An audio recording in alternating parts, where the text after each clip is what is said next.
Okay, so today is the lesson I was supposed to teach to you on Friday. So this lesson is really important. On Thursday, we did start congruence flowcharts, but this second day of just practicing stuff is really important. And there are maybe like one or two new things in here. So just so you know, it's really, really important that you write this stuff down for today. Hint, hint, wink, wink, nudge, nudge. And thinking about Thursday, this is has a lot to do with it. So also in the notes that you had. I can't remember if I already said this. Sorry, it's hard when I'm not actually teaching in person. But this is what a lot of your team tests will look like. So as you know, that poster on the board, like on the wall to the right of my board, will stay there. The markings in there that we were talking about on Thursday are really important. This day was really meant for you to do alone and practice it and then me check on you. But because I'm not there, I'm going to do it with you.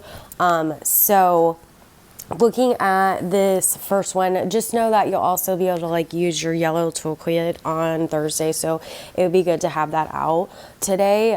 Thinking about while you're taking that out, I'm just going to write our shortcut options. So that's on your yellow sheet. Side, side, side, side, angle, side, angle, angle, side, angle, side, angle. So that's 1, 2, 3, 4, and then hypotenuse leg. So really got to hone it in on hypotenuse leg today. We haven't talked about that yet. And then number 1 does relate a lot to the last question of 614 day 1, which we didn't get to either. So just keeping an eye on number 1, because that's something we haven't got to talk about very much. And then when we get to hypotenuse leg, which will be number 5, that's also something that we'll want to keep an eye on. So number 1, I would say, was probably the hardest one of all of these today, but it is also a very important one. So when you're looking at the picture, there is not enough information in the picture to immediately say that you can use a triangle congruence shortcut. So we need to first take these pictures apart just really quickly. I'm just going to draw it underneath and then label all the pieces. And then write down anything else that we know is true that the picture didn't tell us. So one of the pieces of information is that these pieces in the middle are the same. And then also I've got parallel lines here, so I'm going to use my parallels, and I like to highlight, oh, not that big, sorry, over those. Still kind of big. So now I've got this like Z shape. Oh wow, that is not the direction that was going. His backwards Z shape. So I know that these angles right here are the same. So then I can mark that in my picture. So I've gotten enough information, and if you're like, I still don't know, like, you know, I've got those things because I've practiced this a lot, but if you're like, I'm not sure, you can start making your flowchart and then finding these things later. And we've already kind of talked about this stuff on Thursday. So this should, hopefully some of this should be a refresher, except the part that was talking about parallel lines. So the angles that are in there that we're looking at for the parallel lines on the highlighted part is alternate interior, and that's going to come up a lot. That was what was in the last picture of 614 day 1. That will come up on the team test, so you just want to be aware of that. Looking here, I'm going to start with my 3 bubbles leading to 1. Don't forget arrows. Let's make sure we're getting points for everything we can. That is an ugly bubble. And then I'm going to write the triangles are congruent. And then I've got to figure out my reason. So drawing the pictures separately and also marking on them is really helpful, because now it's very, very clear that I've got angle, angle, side. So I'm going to write that down on the bottom here, angle, angle, side, congruence, and then I'm going to start filling in the blanks. So I'm just going to start with the piece of information they told us. So angle D is congruent to angle B. Remember, you can write the measure of angle D is equal to the measure of angle B. Just make sure you're following whatever you decide with the right symbol. So if you write M angle you're going to write equals. If you're going to write just the angle symbol, you're going to write congruent. And that's something you don't have to have memorized because all that is on the poster to the right of the board. That will stay there. So the new thing that we added to our flowcharts is that we want to write reasons for every single thing that we do. Be careful about that on the team test because a lot of people like to forget it because there's not like a little line there to remind you to put information there. So don't forget to do that. Underneath this bubble, the reason why no D and B are equal is because it is given in the picture. So then the next set of information that I'm just going to decide to put together are the other angles. But there's a lot going on at the other angles. There's a lot of lines here, so I need to use 3 letters. So I'm going to say angle BAC is congruent to angle DCA. And the reasoning for that is not given because we did draw that in and we specifically used the fact that there were parallel lines and alternate interior angles. So I like to write a specific sentence, but really all that matters is you're talking to me about the facts. So you don't have to be specific like I am. I just have this memorized in my head. So let me write the sentence and then we'll talk about the facts. If parallel, which we do have with the arrows, and then alternate interior angles are congruent. So I'm going to read that sentence again. If parallel, then alternate interior angles are congruent. So all I really need in your explanation is the word parallel, alternate interior, and then equal, congruent, something like that, equivalent. As long as you're including those minimum pieces of information, that's fine. If you need to memorize a sentence to help you understand it better, that is fine too. So then that's the newest thing. And that, again, will come up at least once on the team test on Thursday. Then the next piece is the 2 sides of the triangles that were touching in the middle, and then when we separated them, they were actually separate pieces. So in this case, going from A to C in this triangle is actually going from C to A in the other. So we want to make sure that we keep the correct order based on the picture. So I wrote AC is congruent to CA, and that is not given to us. Although the picture is telling us a story, we still need to specifically say why we knew that was true, and we called that reflexive on Thursday. So then the easy part, we've already got order of letters up here that we can just steal and copy and paste. You don't have to do that, it's up to you, but I'm going to copy BAC and DCA. Or you could just go look at the pictures again and put, a different order. All right, so continuing our practice here. Number 2, when I separate these 2 triangles, because again, they are connected.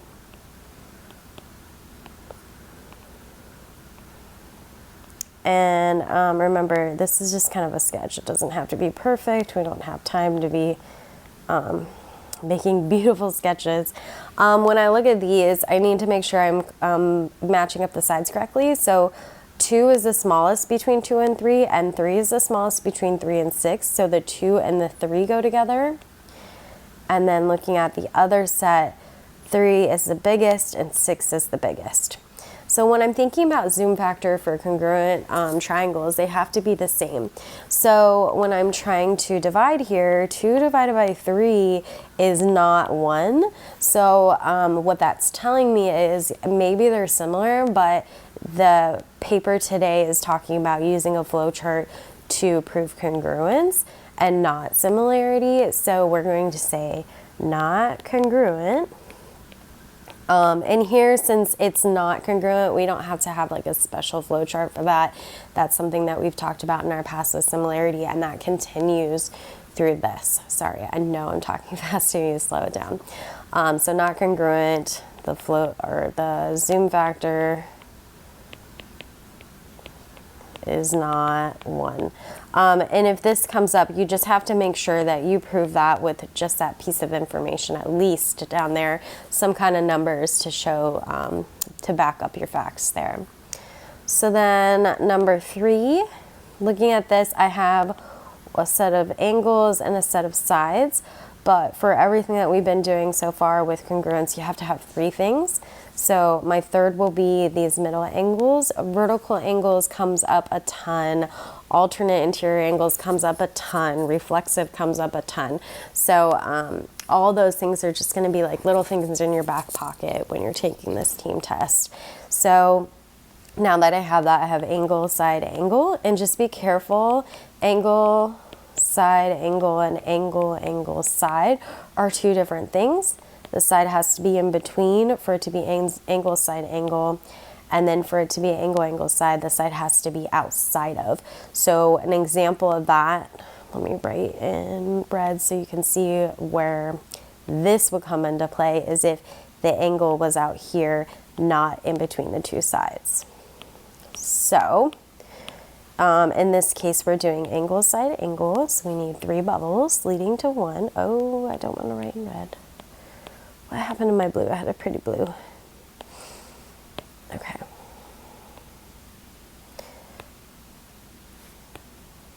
You'll be holding on to this. You're not going to turn this in, so feel free to really study this. And then you'll also be getting a review for the team test. So don't worry, you've got some time to practice. So I've got angle, side, angle here. And like we've talked about before, I like to kind of get myself a setup, especially if you're in a place where you're like, no idea what I'm doing. Didn't even get the vertical angles in there. Have no idea what to do next. At least starting with something that you're comfortable with and getting a template going could get you, kind of get that ball rolling in your head and get your thoughts moving to the next step. So then the next thing I'm going to do is just find a set of things that are equal and put it in one of the bubbles. So I'm just going to start with the angles V and Z. So angle V is congruent to angle Z. And the reason for that being true is the picture told me, so that is given. And you're getting points every time you write given down on the team test, so that is awesome. Nice free points, just make sure you're not forgetting them.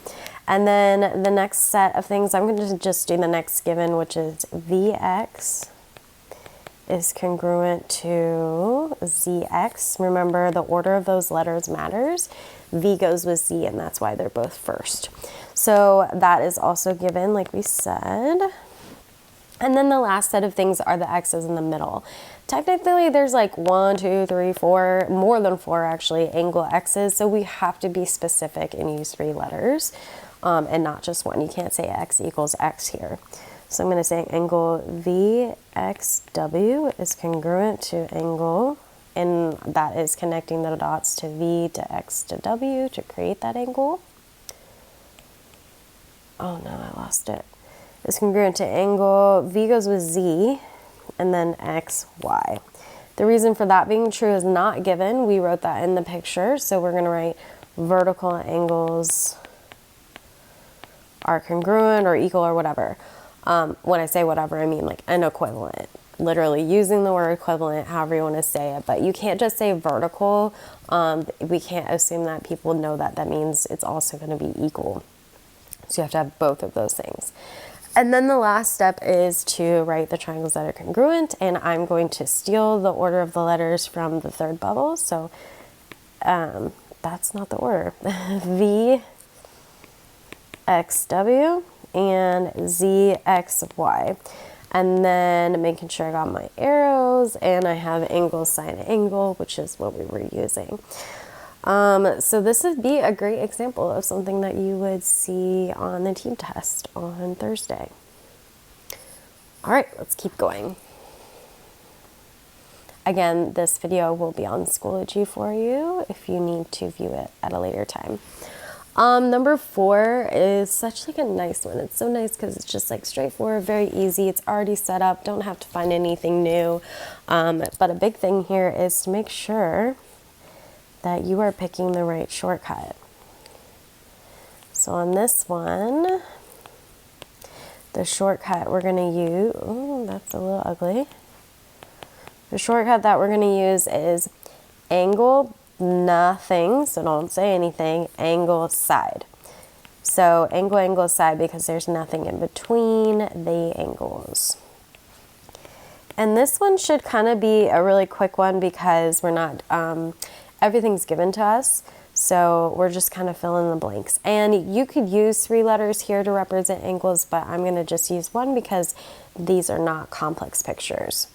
So angle C is congruent to angle E, and that is given from the picture. Love it. AC, segment AC is congruent to segment, so from A to C, that would be D to E. The reason why I'm doing these is because there's marks on them. So I've seen some people in different classes do like C to B. Well, there's no mark on it, and I don't have any information in that picture to help me determine that that's going to be equal to something else. So make sure you're using marks or things like reflexive, vertical angles, alternate interior angles, stuff like that to get information. So AC and DE is because it's given. And then the last step would be angle B is congruent to angle F, and that is also given. So these are all nice and given. And the only thing here is we would have to just make sure we're picking the correct order of our letters for our congruence statement because there is none. So I'm going to say ABC, ABC on the first one just because that's what I decided to do. And now my next one has to follow. So ABC would go with D. Then B is this, which is F, and then E. Make sure you're using capital letters. Capital letters. Okay, number 5. Ding, ding, ding, ding, ding, ding, ding. Ding. Listen, listen, listen, listen. If you're listening or you weren't listening, whatever, just like listen. Sorry, I know I'm not making a lot of sense.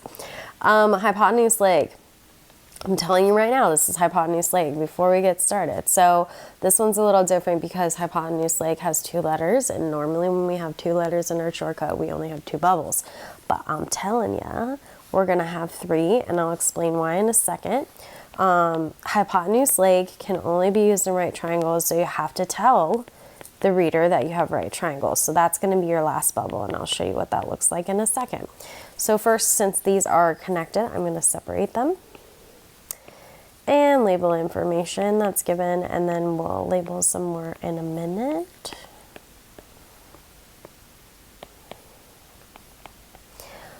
So like when in doubt on Thursday, if you're like, we have no idea what to do as a group, if you have not already separated triangles that are attached, you should do that. That should help out a little bit. So then the next part of this here is, I know that QS was attached here, and they were exactly the same, so that's reflexive when I pull it apart. So now I've got 2 right triangles. Their hypotenuses are the same, so QR and QT, so I'm going to write that here. QR is congruent to QT. The reason I know that is true because the picture told me, so I'm going to given. And then a set of legs are the same, QS and QS. And in this case, the QS is the correct order because of the picture. So we follow what the picture says and not just what the letters say. So sometimes it could be SQ, but here is QS. So that is not given, that's reflexive. And then the last thing that we have to say is we only get to do this because it's right triangles. So I'm kind of writing like a little sentence here. So triangle QRS and triangle QST are right triangles.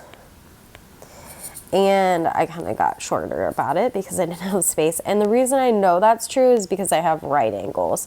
You could also, so that's like on the bottom here, right angles. And you could also write 90-degree angles however you want, but somehow you have to get to the point of the fact that you've got 2 right triangles there. And then I am going to write my triangles that are congruent and call it a day. So the only difference here on these is this piece right here, and that is just talking about the fact that you have right triangles because hypotenuse leg is kind of special in that sense.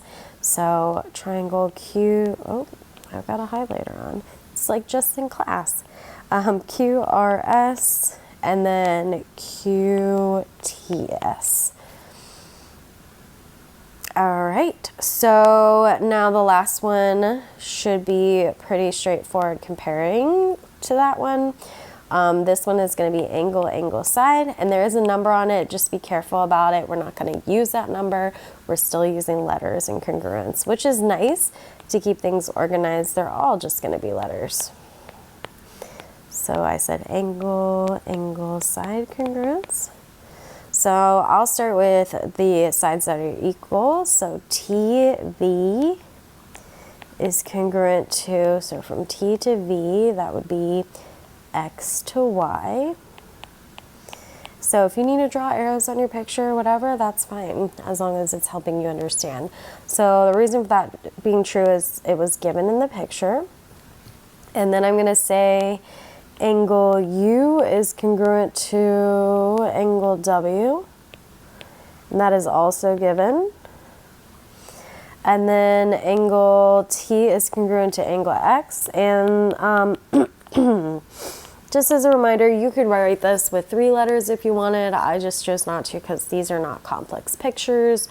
When you have complex pictures like this right here or other things like these angles, that's when you have to start writing 3 letters.